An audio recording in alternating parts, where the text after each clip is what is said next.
네, 여러분 안녕하십니까, 편경장입니다. 드디어 사건의 결론이 조금씩 나오기 시작을 했죠. 그래서 오늘만큼은 이 사건의 결론과 또 그 이후에 존재하는 리스크들을 알려드릴 생각이고, 하지만 이 영상이나 이 리스크를, 이러한 위험을 처음 보시는 분들이 있을 거예요.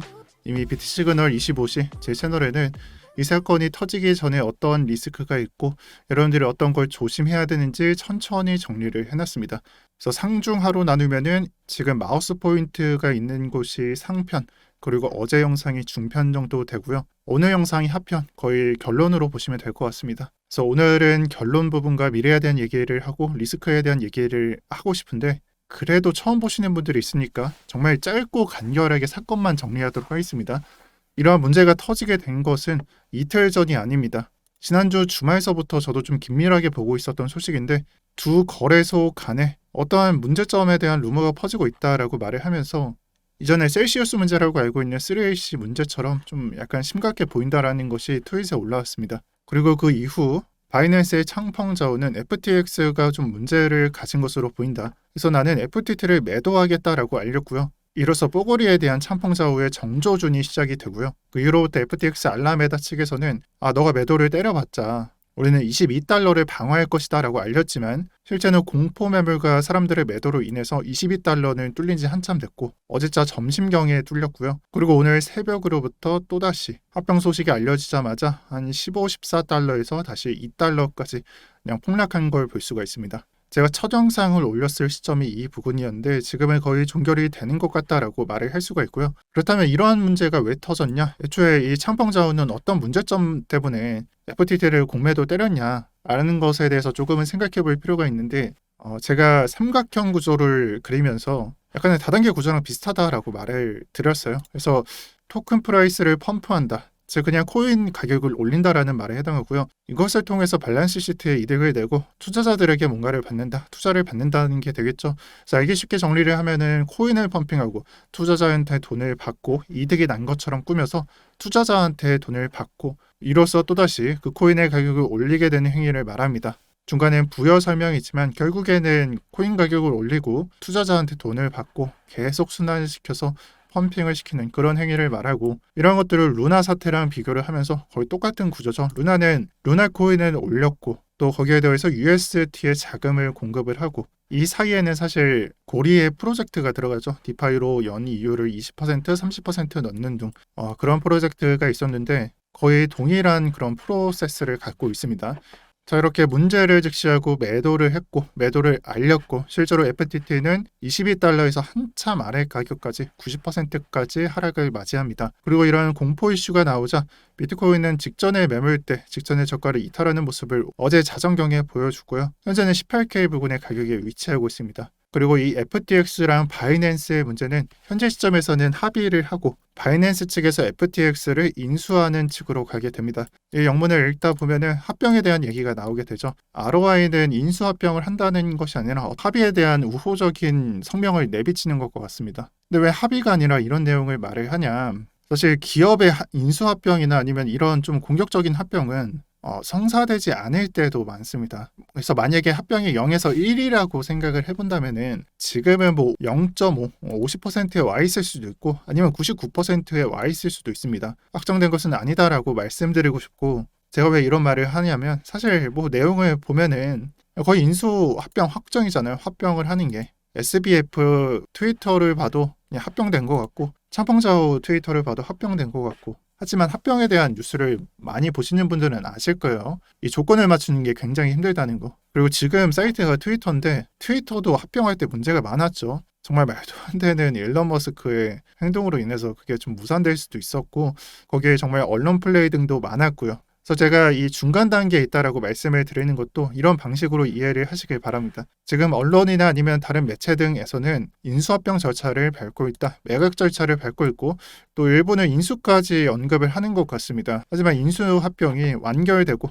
진행되는 것은 아니다라고 말씀을 드리고 싶습니다. 그래서 리스크 첫 번째는 이 문제에 해당하고, 다음 두 번째를 말씀드리도록 하겠습니다. 두 번째는 제가 말씀드린 리스크로 인해서 합병이 되지 않았을 때의 문제점은, 이제 알라메다 측에서 빗다오 코인을 매도를 하면서 유동성을 공급하다가 나 모르겠다 하고 SBF를 통해서 바이낸스 측에 유동성 전달을 요청을 했었죠. 자, 그렇다면 이렇게 공급하다가 실패를 했는데 인수합병 실패해서 자금 인출 안 되고 뱅크런 상황 발생하고 하면은 어떻게 되겠습니까? 루나를 잘 생각을 해보세요. 루나가 결국에 루나 팔다가 어떤 것들을 했는지, 자기들이 갖고 있는 비트코인 팔아서 비트코인의 하락을 발생시켰죠. 다행히도 비트코인을 갖고 있지는 않습니다. 하지만 남아있는 토큰들을 생각을 해본다면은 합병에 문제가 생겼을 때는 이 코인들에도 문제가 있을 수 있다라는 것을 생각을 해주시고요. 그 대상이 되는 건 첫 번째로 빗다우 코인이고, 그 다음 그 이하로 생각을 해주시면 되는데, 이곳에는 세럼, OP, 매틱, 폴리곤, 마스크, 샌드박스, 팬텀 한 6가지 등이 있습니다. 그리고 이 아래에는 더 많은 코인들이 있고요. 만약에 이 코인들을 보유하시고 계신 분들이라면은 조금 유의하시면서 좀 장애 대응을 하시길 바랍니다. 왜 이런 말을 드리냐면은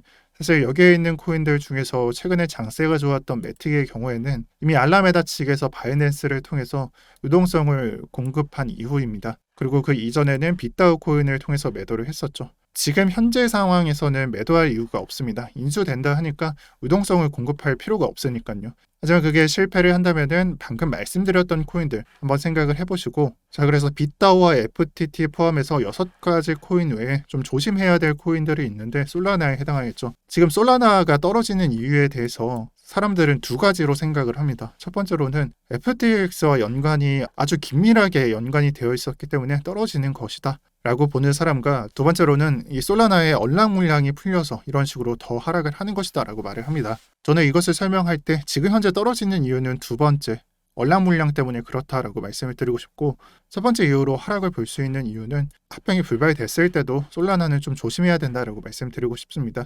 지금 말씀드렸던 코인들은 무조건 조심해라라는 말이 아니고요. 합병이 실패됐을 때는 이러한 리스크가 있다라고 여러분들 암기하시길 바랍니다. 그리고 마지막 3번째 문제입니다. 합병이 됐을 때 문제가 되겠죠. 합병이 된다면 어떤 일이 벌어질까요? 바이낸스가 더 크는 거니까 더 좋은 것이다라고 봐야 될까요? 아니죠.